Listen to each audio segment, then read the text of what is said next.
Hello everyone, I am Srishti Jadhav from grade 8th D. The topic I am going to present today is about the Indian society in the 18th century.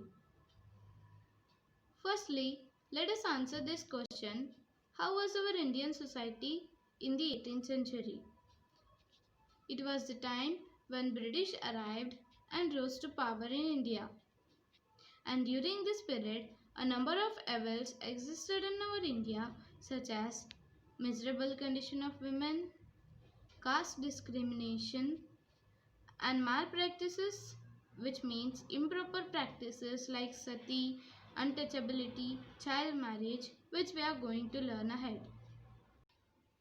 Starting with the condition of women, as we all know, women were not left that free as we are now.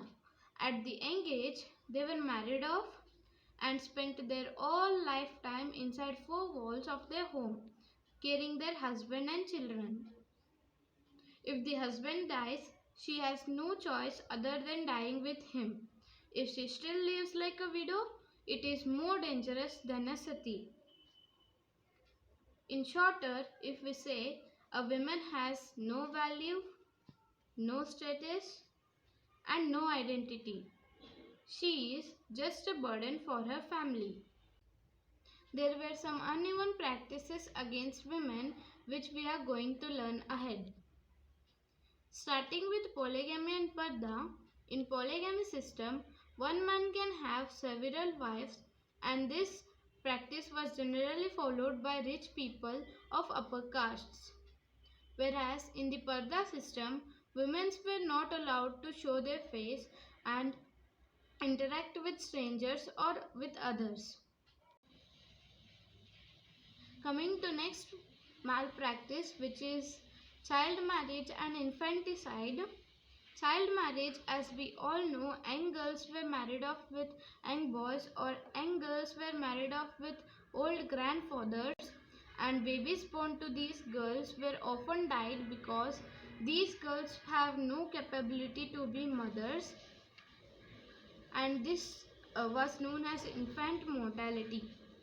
Whereas some female babies were killed before or after their birth because, as I already said, they were just a burden for their family, and this was known as infanticide. Next practice was sati.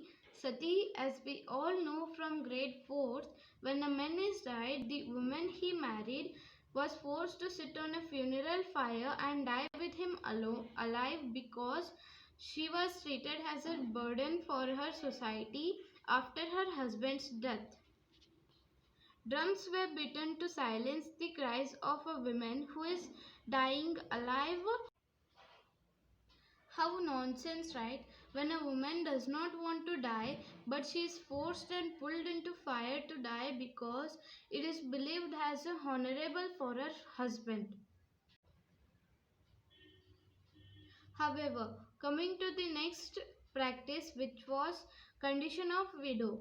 You all may be wondering that how these women are alive or not forced for sati. I heard somewhere that the women who are pregnant are not forced for sati. But the conditions of widows are not easier in society, whereas it was more difficult than the sati.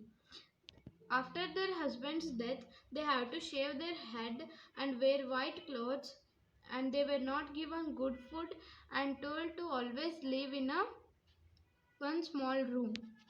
And they were also not allowed to attend any function because they were believed as she was believed as a evil eye. Coming to last practice, which is Devadasi system. Devadasi, which means maid servant of God.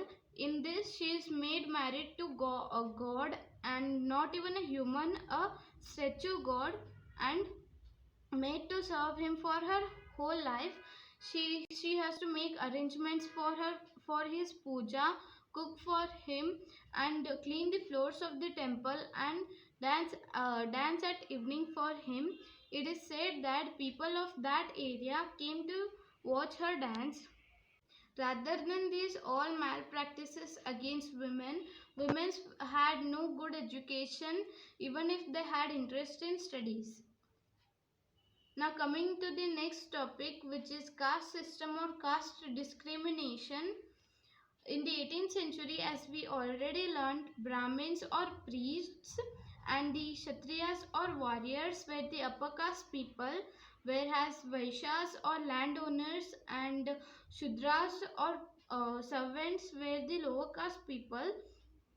And these upper caste people treated lower caste people as untouchables and did not allow to draw water from the well and even to enter the temple which upper castes worshipped, and thus lower castes were only like the servants and even faced a lot of caste discrimination in the 18th century. Thank you, and I hope you understood my presentation.